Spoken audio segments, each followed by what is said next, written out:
안녕하세요. 저는 현재 40대이며 수녀입니다. 저는 한 번씩 이곳 사연을 들으며 시간을 보내고는 합니다. 이번에 저도 제 이야기를 해보고 싶어서 이렇게 사연을 보내게 되었습니다. 제 이야기는 어디 가서 자랑스레 할 수 있는 이야기는 아닙니다. 저는 씻을 수 없는 죄를 지었던 사람이거든요. 사실 이렇게 익명이란 것의 뒤에 숨어서야 비로소 이야기를 할 수 있으니 오히려 저는 여전히 비겁한 사람이라고 할 수 있겠네요. 제 이야기를 들으시면 많은 분들이 저를 비난하실 것을 알고 있습니다. 그러나 그럼에도 불구하고 이렇게 사연을 보내게 된 이유는 혹여나 저와 같은 실수를 지금 저지르는 사람이 있다면 지금이라도 마음을 돌리고 행동을 바로잡았으면 하는 마음에서 정말 큰 용기 내어 이렇게 글을 보내게 되었습니다. 제 이야기를 하기 전에 제 가족에 관해 이야기를 해야 할 것 같아요. 저희 엄마는 쌍둥이 자매입니다. 엄마가 동생 쪽인 경우였어요. 그러니까 제게 이모가 되시는 분이 엄마의 쌍둥이 언니가 되시는 거죠. 두 분은 쌍둥이여서 그런지 정말 우애가 좋았어요. 진짜 어쩔 때는 텔레파시가 통하는 것처럼 보였는데 그럴 때마다 무척 신기했어요. 그래서 그런지 두 분은 어렸을 때부터 항상 붙어 다니셨다고 합니다. 학창 시절을 함께 보냈고 결혼도 비슷한 시기에 했죠. 엄마와 이모는 어린 시절부터 늘 함께 이야기했던 로망이 하나 있었어요. 그건 바로 결혼을 하고 나서도 같은 동네에서 사는 것이었죠. 그리고 실제로 그렇게 지내기도 했어요. 같은 동네에 위치한 같은 아파트에서 저희는 6층, 이모는 8층에 살았어요. 이모에게는 딸이 하나 있었고 저희 엄마는 저를 낳고 남동생을 하나 낳았죠. 이모네 딸은 제게 있어 사촌 언니였는데 우린 그렇게 삼남매처럼 자랐습니다. 제가 기억할 수 있는 가장 첫 기억에서도 사촌 언니와 이모는 등장하거든요. 언니는 저보다 3살이 더 많은 사람이었는데 항상 의젓했고 뭔가 의지가 되는 그런 사람이었습니다. 사촌 언니는 외동딸이었어서 그런지 저희 집에 저희 남매를 보러 자주 놀러 왔어요. 저랑 남동생을 정말 친동생처럼 챙겨주곤 했었죠. 그렇게 우린 우애 좋게 무럭무럭 자랐습니다. 사촌 언니는 제게 정말 친척이 아닌 가족과도 같은 언니였습니다. 항상 제 말을 귀 기울여 들어주었고 저도 부모님께도 말을 하지 못했던 비밀들을 언니에게 털어놓곤 했었죠. 그렇게 우린 울고 웃으며 어쩌다 싸우기도 하고 화해하기도 하면서 함께 학창시절을 보냈습니다. 어느새 시간이 쏜살같이 흘렀고 언니와 저는 대학생이 되었죠. 언니는 대학교에 입학했던 시절부터 만난 남자친구가 있었어요. 언니보다 4살 많은 오빠였으니 저와는 7살이 차이가 나는 것이죠. 두 사람은 대학교에 가서 만나 죽고 못 사는 사랑을 하더니 결국 언니는 대학을 졸업하자마자 24살의 어린 나이에 결혼을 하게 되었습니다. 제 나이는 그때 고작 21살이었던 것 같아요. 어린 마음에 사촌 언니를 영영 빼앗기는 것 같아 사촌 언니의 결혼식에 제가 눈물을 펑펑 쏟아내었죠. 하지만 그것도 잠깐이었습니다. 언니는 신혼집을 저희 집 바로 옆 동네에 얻었거든요. 이모네와 가깝기도 하고 그렇다면 저희 집과도 가까우니 그곳으로 결정한 것 같았어요.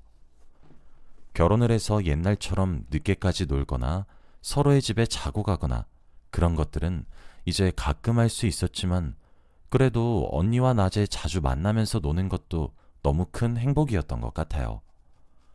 저는 처음에 제 언니를 빼앗기고 말았다는 마음만 들었기 때문에 형부를 정말 많이 미워했었어요. 하지만 형부는 그런 저를 계속해서 귀여워해 주었고 무엇보다 사촌 언니가 형부와 함께 있으면 무척이나 행복하게 한바구음을 짓는 모습을 보고 저도 형부를 인정하기로 했죠. 한번 인정하기 시작하니까 좀 더 편하게 대해지더라고요. 사실 말이 형부지 언니 오빠 하면서 잘 따르면서 살았던 것 같아요. 시간이 흐르면서 사촌 언니는 아이들도 낳고 잘 살기 시작했어요. 제가 꼭 사촌 언니가 결혼했던 24세 나이가 되었을 무렵 언니는 이미 딸 하나 아들 하나를 낳고 육아를 하며 지내고 있었습니다.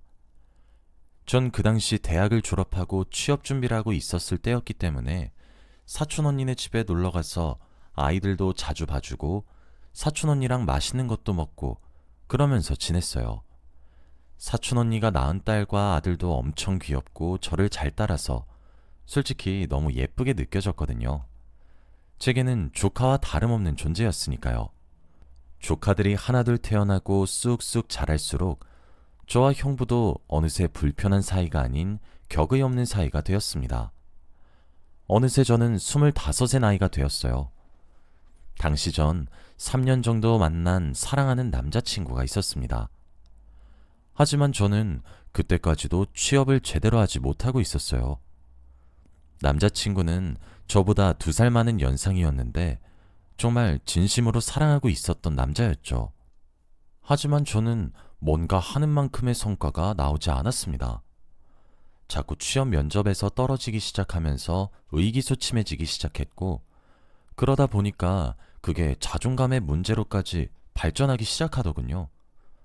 점점 자신이 초라해지고 스스로를 뭔가 몰아세우는 듯한 제 모습을 남자친구였던 사람은 보기 싫다고 이야기를 자주 했었습니다. 하지만 풀리는 일이 없다 보니까 그게 제 맘대로 되질 않더라고요. 연애도 꽤 오랜 기간 했겠다. 그런 제 모습이 지긋지긋하기도 했겠다. 결국 제 남자친구란 그 인간은 3년이 넘게 만난 제게 이별을 통보했습니다. 헤어지자고 문자 메시지 한 통만 딸랑 보내놓고 번호도 바꾸고 잠적을 했더군요. 갑작스럽게 다가온 이별도 감당하기 힘든데 그것마저 예의 없는 방식이라 그런지 솔직히 너무 커다란 상처였습니다. 하는 일도 없지 취업도 잘할 되질 않지. 그렇다고 내가 잘난 것도 아닌 것 같고 3년 넘게 만난 남자한테 이런 거지 같은 방법으로 버림까지 받고 정말 밑바닥을 찍는 듯한 기분이 들더라고요. 저는 순식간에 우울증 증세가 찾아왔고 집안에 틀어박혀 나가지 않기 시작했습니다. 그런 저를 다시 끄집어내어준 사람은 사촌 언니였습니다. 사촌 언니는 형부와 아이들을 데리고 함께 여행을 떠날 거니까 같이 가자고 권유했어요. 사실 만사가 귀찮았고 아무것도 하고 싶지 않았는데 굳이 저를 데리러 온 사촌 언니 마음이 너무 고마워서 알겠다고 하고 사촌 언니네 가족여행에 저도 끼게 되었죠. 아무래도 아이들이 깨악깨악 소리도 지르고 시끄럽게 굴 때라서 그런지 정신이 하나도 없더라고요. 그래도 언니랑 저랑 아이들이 하나씩 맡아서 돌봐주고 오랜만에 웃고 떠들고 그렇게 지내니까 뭔가 다시 에너지가 충전되는 기분이 들기는 했어요. 언니는 바닷가 근처에 독채로 된 펜션을 하나 빌렸고 그곳에서 바베큐 파티도 했어요. 고기도 굽고 꼬지도 굽고 신나게 먹었습니다. 아이들은 밥을 한 그릇씩 뚝딱 하더니 배도 부르고 등도 따뜻해서 노곤노곤했는지 아니면 아침부터 낮까지 신나게 놀아서 힘들었던 탓인지 초저녁쯤에 코를 골며 골아 떨어졌고 이젠 어른들의 시간만 남았었죠. 저희는 바베큐장을 정리하고 실내로 돌아와 술을 한 잔씩 주거니 받거니 했습니다. 그러면서 이런저런 이야기를 하다가 제 이야기까지 나오게 되었어요. 사촌 언니는 그동안 마음고생이 얼마나 심했겠냐고 하면서 저를 꼭 안아주었죠. 그런 저희를 형부는 흐뭇하게 지켜보고 있었고요. 저는 항상 예쁘게 사랑하고 보기 좋은 사촌 언니와 형부를 번갈아 바라보면서 말했어요. 나도 그냥 이참에 결혼이나 해버릴까? 언니 사는 거 보면 참 부러워. 사촌 언니는 그런 저를 보며 깨르르 웃더니 말했어요. 아니야, 지혜야. 넌 언니보다 훨씬 더 잘 살 수 있을 거야. 그리고 우리 남편보다 더 좋은 사람 만나야지. 아휴, 그 개만도 못한 놈 때문에 너 꼴이 이게 뭐야. 그딴 놈 있고 더 좋은 사람 만나. 형부도 동조하며 말했죠. 그래 처제, 나 같은 남자 만나라고 하면서 말이에요. 저는 크게 위로받았고 그날 마음의 짐을 훌훌 털어버리겠구나 했어요. 새로운 짐을 얻을 줄은 정말 꿈에도 몰랐죠. 사촌 언니는 두 아이의 육아에 지쳐 체력이 낮아진 탓인지 아니면 아이들과 잠들 버릇을 해서 그런지 저희랑 술을 주거니 받거니 한 지 2시간도 채 되지 않아 꾸벅꾸벅 졸기 시작했어요. 그때 시간은 밤 11시였죠. 언니가 결혼하고 아이를 기르면서 주량도 많이 약해진 상태이긴 했었거든요. 형부가 소파에 푹 파여서 잠든 사촌 언니를 방에 데려다 주는 것을 보고 저도 술판 벌린 자리를 치우기 시작했어요. 이제 사촌 언니도 잠들기 시작하니까 슬슬 정리하고 저도 잠을 청하려고 했죠. 형부는 사촌 언니를 방에 두고 나오더니 저보고 왜 치우냐고 물으면서 우리끼리 한 잔 더 하자고 하더라고요. 사실 뭐 이젠 친오빠와도 같은 존재라서 저도 흔쾌히 알겠다고 했죠. 그러면서 저희 두 사람의 이런저런 이야기가 오고 가기 시작했어요. 처음 주제는 저를 예의 없게 차버린 전 남자친구의 이야기였어요. 형부는 처음엔 그놈을 욕했어요. 감히 우리 처제한테 상처를 줘? 이놈의 자식을 그냥... 제 편을 들어주는 형부의 모습에 저는 또 위로를 받았고 고맙다고 했죠. 그래서 저도 이야기했어요. 나도 형부 같은 남자 만나서 결혼이나 해버릴까 봐요. 어디 형부 같은 사람 없나? 진짜 형부 같은 사람이 내 앞에 나타나면 바로 확 채간다, 채가. 하면서요. 립서비스 같은 칭찬이었고 그렇게 한 잔, 두 잔, 세 잔 술을 주거니 받거니 했죠. 형부는 제가 그냥 의미 없이 중얼거리는 말들에도 하나하나 호응해 주었고 제가 정말 진지한 고민을 이야기해도 진지하게 고개를 끄덕여 주었어요. 제 이야기를 누군가가 진지하게 들어준다는 것만으로도 참 위로가 되었죠. 형부는 저랑 단둘이 술을 마시기 시작하면서부터 몇 잔 마시지도 않았지만 저는 혼자 조잘거리면서 홀짝홀짝 엄청 많이 마셨었죠. 취기가 올라오기 시작했고 더 마시면 안 되겠다는 생각이 들었던 순간이었습니다. 형부가 제게 묻더군요. 처제, 형부 같은 사람 말고 형부인 나는 어때? 저는 이게 무슨 소리인가 싶어 순간 이해를 못했나? 하고 고개를 갸웃했어요. 그 순간 형부는 제게 사랑을 고백하기 시작했어요. 처제, 아니 지혜야, 나 너 좋아해. 아니 사랑하고 있어. 사실 너를 처음 봤을 때부터 이미 널 마음에 두고 있었어. 하지만 내가 감히 마음을 표현할 수 없는 사람이라 생각해서 줄곧 맘속에만 묻어왔어. 저는 너무 혼란스러웠습니다. 그만 멈춰주길 바랬지만 형부의 사랑 고백은 거기서 끝나지 않았어요. 그런데 지혜야, 아까 네가 나 같은 남자 만나고 싶다고 이야기했던 순간 내 마음을 표현하고 싶었어. 저는 저도 모르게 사촌 언니가 잠든 방을 흘끗 쳐다봤어요. 형부는 그런 저를 안심시키며 말했죠. 너희 언니 술 마시고 자면 중간에 업어가도 몰라. 너무 걱정하지 마. 형부는 거의 맨정신이었을지 몰라도 저는 정말 술에 절여졌다고 봐도 무방할 정도로 취해 있었습니다. 술김이란 말이 핑계란 사실을 너무 잘 알고 있지만 당시 우울증에 걸려 있었던 저는 제게 다가오는 따뜻함을 차마 외면할 수가 없었어요. 그렇게 사촌 언니와 몰래 저는 형부와 사랑을 하게 되었습니다. 다음날 사촌 언니를 마주했지만 저는 눈을 제대로 마주칠 수가 없었어요. 저는 집으로 돌아가면 이 관계를 반드시 청산하겠다고 생각했습니다. 하지만 생각만큼 쉽지 않았어요. 형부는 제게 다정했고 사랑이 넘치는 문자들을 보내왔어요. 제가 먹을 때 끼니를 걱정했고 아프다고 하면 자기가 아픈 것 마냥 걱정하기 시작했죠. 저는 그런 관심과 사랑들이 전혀 싫지 않았습니다. 저랑 형부는 점차 대담해지기 시작했어요. 사촌 언니에게 형부는 출장을 간다고 하고 저는 친구랑 여행을 간다고 해서 2박 3일 동안 함께 여행을 하기도 했고 사촌 언니가 이모네 집에 온 틈을 타서 언니네 집에서 형부와 신혼부부 놀이를 하기도 했어요.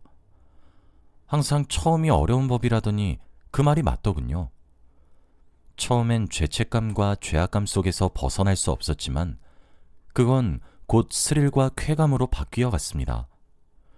어느새 매일 밤마다 저는 형부와 데이트를 했고 사랑을 나누고 여느 연인들과 다를 바 없는 관계를 지속시키면서 지냈습니다.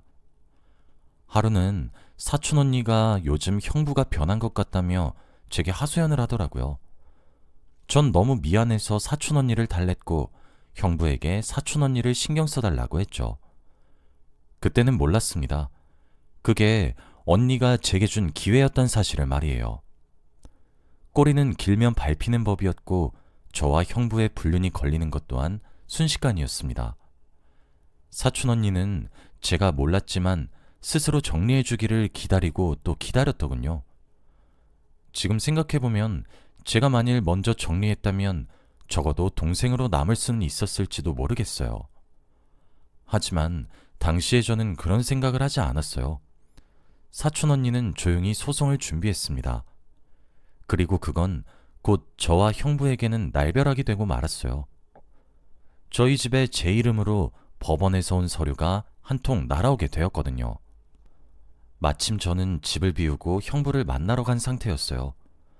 게다가 설상가상으로 이모가 저희 집에 놀러와 저희 엄마와 함께 차를 마시고 있었습니다. 두 분 다 깜짝 놀라 법원 서류를 뜯어보셨죠. 소송하는 사람이 사촌 언니라는 점도 놀라웠지만 언니가 보낸 소장이 상간자 소송이라는 것에 엄마와 이모는 뒷목을 잡으셨습니다.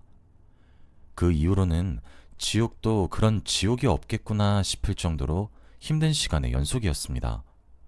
저와 형부의 부적절한 사랑관계가 들키게 되면서 온 가족이, 아니 온 집안이 풍비박산이 나다시피 박살이 났죠. 엄마랑 이모의 사이 또한 돌아올 수 없는 강을 건너게 되었고 제게 소장을 보냈던 시기에 사촌 언니의 뱃속에서는 셋째 아이가 임신된 상태였는데 언니의 극심한 스트레스로 인해 유산도 되어버렸거든요. 언니가 들이민 증거에 저랑 형부는 아무런 대꾸도 할 수가 없었습니다. 저는 순식간에 상간녀가 되었고 형부는 이혼 소송을 당해야만 했죠. 엄마는 제게 악담을 퍼부으셨습니다. 저를 딸이라고 낳아놓은 자신이 너무 저주스럽고 끔찍하다고 하셨죠. 아빠는 제 뺨을 내리치셨어요. 아빠에게 맞아서 바닥에 주저앉아 있었는데 이제 나는 하나 남은 언니 얼굴을 어떻게 봐야 되는 거냐고 엄마가 주저앉아 울부짖는 모습이 보이더라고요. 그제서야 제가 지금 순식간에 몇 개의 가정을 파탄낸 사람인지 알게 되었습니다. 남동생은 저를 불결하다는 듯 쳐다보고 나가 죽으라고 욕설을 내뱉었어요. 그 길로 저는 쫓겨나다시피 했어요. 집에 들어갈 수도 없었어요. 현관에 저를 내쫓은 뒤 소금을 한 바가지 뿌리는 가족들의 모습을 보니 저도 염치가 있어야겠다 싶었거든요. 그래서 사촌 언니 집에 찾아갔어요.